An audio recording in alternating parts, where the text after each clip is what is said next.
High বন্ধুরা, সকলে কেমন আছো? আশা করি সকলে ভালো আছো, আমিও ভালো আছি। আজ যাব এই দাদাকে নিয়ে বাঁকুড়ার কমলপুর। এখন বাজে বেলা 10টা, তাই একটু টিফিন করার জন্য দাঁড়িয়ে পড়লাম। জায়গাটার নাম হচ্ছে বাঁকুড়ার ধলডাঙ্গা। একটু টিফিন করার পরে দেখো ওখান থেকে বেরিয়ে পড়লাম। বেরিয়ে পড়ে এখানে এসে বাড়িতে এসে পৌঁছে গেলাম। দেখো গাড়ি থেকে সকলেই নামছে।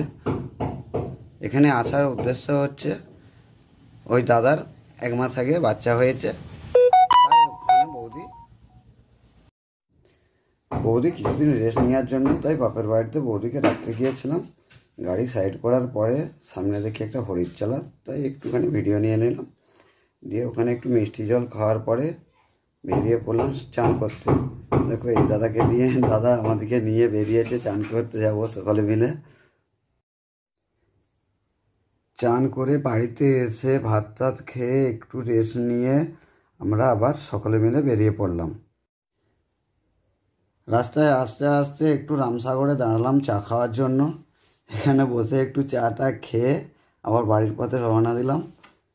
আস্তে আস্তে পেটটা কাউমাও কাউমাও করছিল, কিছু খাবো কিছু খাবো কিছু খাবো, তাই কামার পুকুরে এসে একটা করে রোল খেয়ে বাড়ির পথে রওনা দিয়ে দিলাম। ভিডিওটা এখানেই শেষ করে দিলাম।